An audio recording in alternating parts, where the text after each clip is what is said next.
Jadi kayak bagaimana tolak ukurnya itu bisa dikatakan sebagai mahasiswa lulus dari jurusan sistem informasi. Ya sebenarnya kalau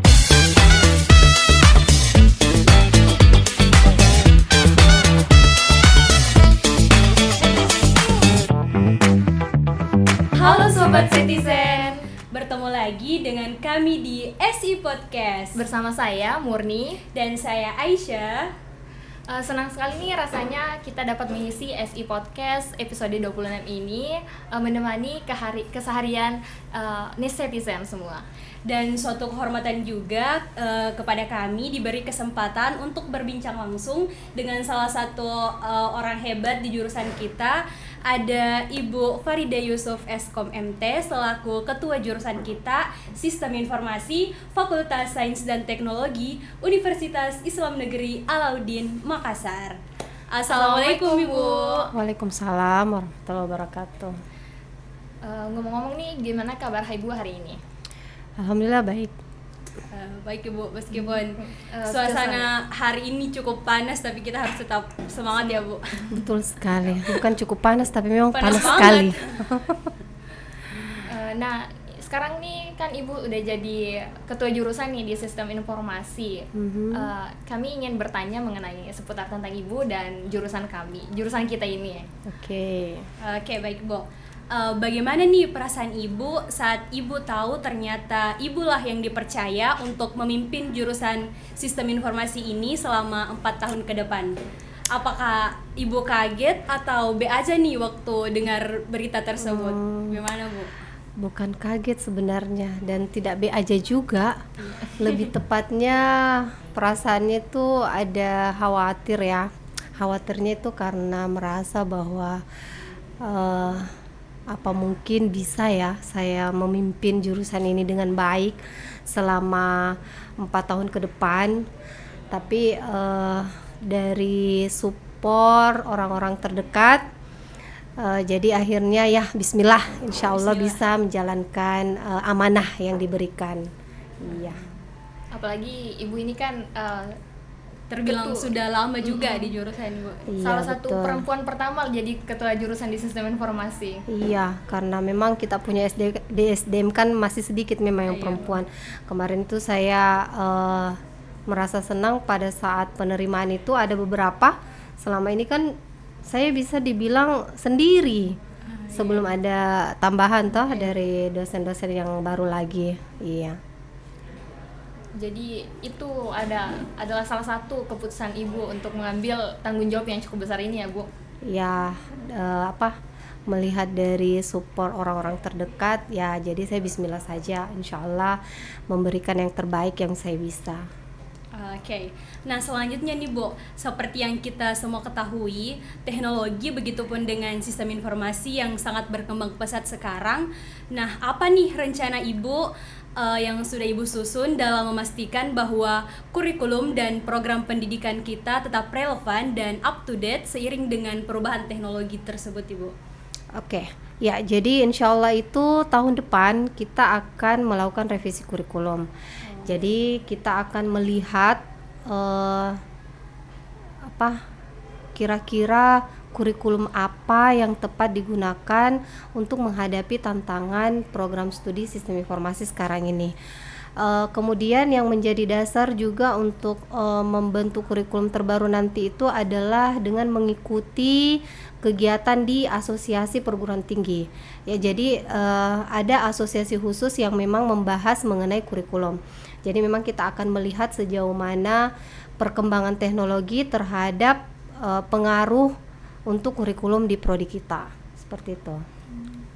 Wah, nah itu juga tentunya menjadi tantangan besar ya Bu untuk kita. Iya, Nah, selain betul. hal tersebut, bagaimana nih rencana Ibu serta jurusan kedepannya terhadap peran kolaborasi dengan dunia industri nih Bu dalam mendukung pendidikan dan pengembangan pengetahuan mahasiswanya Bu? Apakah ada ya kayak sudah on progress lah sekarang Bu? Ya, jadi karena ada pembaruan ceritanya, jadi mungkin kedepannya kita akan mulai dengan melakukan kerjasama dengan beberapa instansi, apalagi instansi atau tempat-tempat atau industri yang memang tempatnya mahasiswa kita bisa menimba ilmu. Jadi contohnya itu ketika mahasiswa SI melakukan PPL, itu sekarang kita sudah mulai mengarahkan ke industri-industri yang memang mendukung. Jadi tidak sekedar tempat-tempat yang hanya sekedar ditempati untuk magang saja, tapi memang benar-benar pendisiplinan dan penerapan ilmu kita itu ada di instansi itu. Ya, seperti itu kira-kira. Kemudian kita juga rencananya akan menjajaki kerjasama dengan beberapa instansi atau industri yang memang akan kedepannya itu akan bisa mengembangkan potensi yang dimiliki oleh mahasiswa kita, seperti itu. Melihat nantinya itu kedepannya Bu, bagaimana kan etika juga berpengaruh nih. Iya nih. Kembali lagi ke etika. Terus etika dalam sistem informasi ini dan bagaimana cara memastikan etika informasi ini pada sistem informasi sangat berpengaruh. Bahwa mahasiswa di jurusan ini kita itu bisa memahami dan menerapkan etika kerja tersebut jika nantinya kita bisa bekerja sama dengan perusahaan-perusahaan atau tempat-tempat yang sudah direncanakan tadi, Bu. Ya, jadi kalau tidak salah kan memang kita ada mata kuliah etika profesi ada. Ya, jadi sebenarnya dari situ kan merupakan dasar bagaimana kita sebagai anak sistem informasi itu bisa membawa diri kita ke dunia industri. Jadi mungkin ada orang yang berpikir bahwa oh iya saya bisa, saya mampu, tapi bukan berarti kita harus merendahkan orang yang menurut kita itu tidak betul, yang ilmunya mungkin ada di bawah kita. Jadi etika-etika seperti itu yang dibutuhkan. Iya. Jadi mungkin dasarnya kita bisa melihat di mata kuliah etika profesi. Kalaupun memang masih kurang, kita masih ada buku panduan mahasiswa ya. Di sana itu ada aturan-aturan yang memang kita harus terapkan selama kita menjadi mahasiswa sistem informasi. Iya. Oke, Bu. Nah, sebagai mahasiswa sistem informasi nih, Bu, kan mahasiswa ini seringkali memiliki aspirasi untuk memulai startup atau menjadi wirausaha di bidang teknologi nih, Bu. Nah, bagaimana sih jurusan ini dalam mendukung mahasiswa yang memiliki impian tersebut? Apakah kayak ada alat atau tools yang disediakan jurusan untuk mahasiswa yang ingin mencapai startup begitu, Bu, yang ingin membuat startup begitu? Ya, kalau masalah bikin startup itu kan kita sudah mulai dari mata kuliah project ya. Iya. Data kuliah project itu kan di situ kita mulai diajarkan tentang bagaimana membangun sebuah startup. Kemudian untuk masalah toolsnya itu kita masih usaha bagaimana sebaiknya. Salah satunya kan memang dengan menjalin kerjasama dengan industri. Jadi memang mahasiswa dituntut untuk langsung terjun melihat apa yang harus dilakukan. Tidak hanya sekedar merancang, tapi memang harus melihat apa sih yang mereka lakukan. Tidak sekedar ide saja, karena kenyataannya di dunia startup itu ada naik dan turunnya. Jadi memang mahasiswa itu akan diarahkan bagaimana melihat langsung dunia startup itu bekerja. Ya, mungkin dengan itu diarahkannya begitu akan muncul potensi tersendiri dari mahasiswa tersebut. Jadi kan mata kuliah project itu ada 1, 2, 3. Di situ kan jadi dasar bagaimana kalian bisa, dan kemudian kalau misalnya sudah di tahap akhir kalian sudah diarahkan kan untuk melihat oh ternyata memang seperti ini ya. Terus nih Bu, kembali lagi ke kurikulum tadi nih. Bagaimana sih jurusan bisa melibatkan mahasiswa dalam pengalihan kurikulum baru nih? Ya, masalah kurikulum jelas melibatkan mahasiswa karena kami pasti meminta pendapatnya. Karena setahu saya ada yang namanya himpunan mahasiswa se-Indonesia kan, sistem informasi ya. Dari situ kan mahasiswa melihat atau menjadi masukan kira-kira di luar sana itu sistem informasinya seperti apa, dan akhirnya itu akan menjadi pertimbangan kira-kira kurikulum seperti apa yang akan kita terapkan agar mahasiswa kita ini juga bisa mendapatkan ilmu yang benar-benar sesuai dengan jurusannya, seperti itu. Lalu nih itu sangatlah menarik ya Bu.